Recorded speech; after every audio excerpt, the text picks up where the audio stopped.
நடமாடும் தெய்வம்.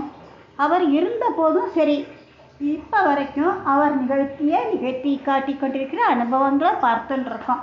அந்த வரிசையில் இன்னைக்கு காஞ்சிபுரத்தில் நடந்துட்டு இருந்த ஆகம சிற்ப சதத்தில் மேடையை பார்த்தபடி மகா பெரியவா அமர்ந்திருக்க, நான் மேடையில் இருந்தபடியே அவரை நமஸ்காரம் பண்ணினேன். அதுக்கு ஒரு விளக்கமும் கொடுத்தேன். நான் கோபுரத்தை அவன் தூரத்தில் இருந்து தான் சேவிக்கிறோம், கிட்ட போய் தொட்டு சேவிக்கிறது இல்லை. அந்த மாதிரி நான் இங்கே இருந்தபடியே பெரியவாளை மனசார நமஸ்காரம் பண்ணிக்கிறேன் அப்படின்னு சொல்லிட்டு அவர் அமர்ந்திருந்த திசையை நோக்கி கைகளை கூப்பி வணங்கினேன். அடுத்த க்ஷணம் தந்தனத்தோம் என்று சொல்லியே அப்படின்னு ஆரம்பித்து வில்லில் நாவுக்கு அரசது கதையை சொல்ல தொடங்கினேன். கதை சொல்லிட்டு இருக்கிற போது ஒரு பக்கம் காமாட்சியும் மறுபக்கம் பெரியவாளும் இருக்கிறதா நினச்சிக்கிட்டேன். அப்போ கடவுள்கிட்ட வேண்டியதாக ஒரு சிந்தனை. கடவுள்கிட்ட நம்ம எதையும் கேட்கக்கூடாது. கடவுள் நமக்கு எல்லாத்தையும் கொடுத்துருக்கார்.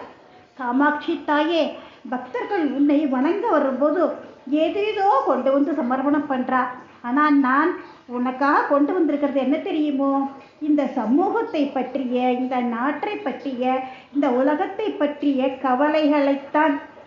பத்மாசனத்தில் நீ உட்கார்ந்து இருக்கும்போது உனது இடது கால் பெருவிரலுக்கு அபாரமான சக்தி உண்டு.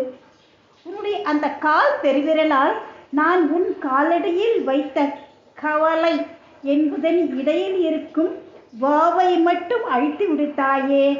அதை நீ அழித்த பின்னாடி படித்து பார்த்தேன், கலை என்று வரும். அந்த கலைகள் மூலமாக இந்த உலகம் வளம் பெறட்டும் என்று கேட்கிறேன். மொத்தத்தில் அன்னையோட நிகழ்ச்சி மனதுக்கு நிறைவாக இருந்தது. மறுநாள் சென்னைக்கு கிளம்பணும். அதுக்கு முன்னாடி மகா பெரியவாளை தரிசிக்க போயிருந்தேன்.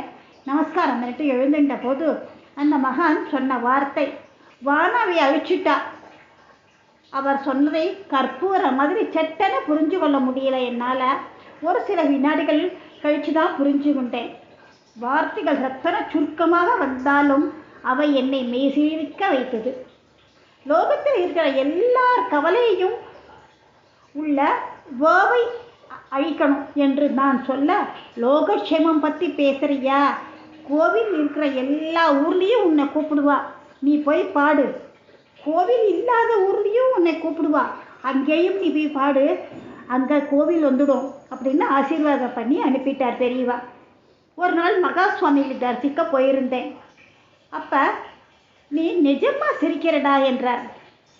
நான் அப்பாவியாக குழந்தையை போல பொய்யா சிரிக்கிறேன், சிரிக்கிறவங்க கூட உலகத்தில் இருக்காங்களா சாமி அப்படின்னு கேட்டேன்.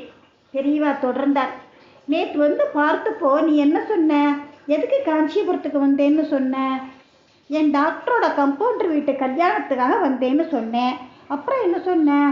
அப்படியே பெரியவாளை தரிசனம் பண்ண வந்தேன்னு சொன்னேன் அப்படின்னு. ஆமாம் ஆமாம், எல்லாரும் அப்படி சொல்ல மாட்டா. பட்டுப்புடவை வாங்க வந்தவா கூட பரமாச்சாரியாலை பார்க்க வந்தேன்னு வந்ததா சொல்லுவாடா. நீ நிஜத்தை பேசுகிற, நிஜமாவே சிரிப்ப, உனக்கு ஒரு குறையும் வராது. அந்த க்ஷணத்தில் இந்த பிறவி எடுத்ததோட முழு பயனையும் பெற்றது போல இருந்தது எனக்கு. வில்லுப்பாட்டில் ஆதிசங்கரோட கதையை சொல்ல உத்தரவானது எனக்கு. அவரோட கதையை எப்படி ஆரம்பிக்கணும்னு எடுத்துன்னு சொன்னார். காலடியில் கதையை ஆரம்பிக்குமே, அதை எப்படி சொல்லுவ அப்படின்னு கேட்டார். திருவனந்தபுரம்னு ஆரம்பித்தா சரியாக இருக்காது, திருவாங்கூர் சமஸ்தானம்னு ஆரம்பிக்கலாமா என்று நான் கேட்க அவரிடம் அமைதி.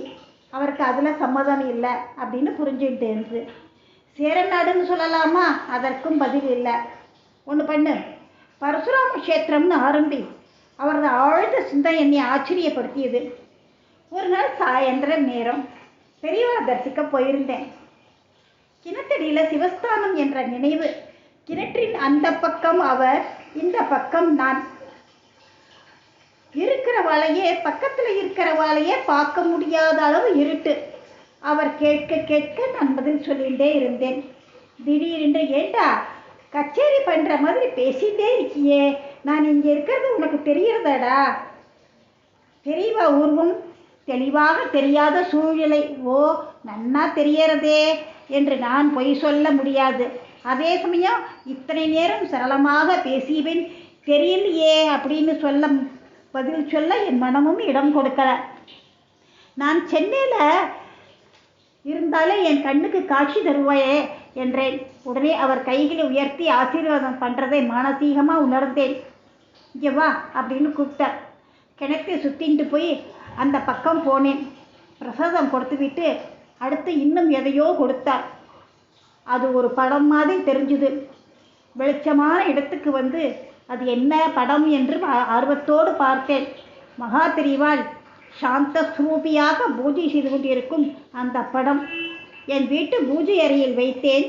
படத்தின் முன்னே அமர்ந்து என்னையும் அறியாமல் என் உதடுகள் ஹரஹர சங்கர ஜெய ஜெய சங்கர, காஞ்சி சங்கர காமாட்சி சங்கர, காலடி சங்கர காமகோடி சங்கர என்று முணுமுணுத்தது. நன்றி, வணக்கம்.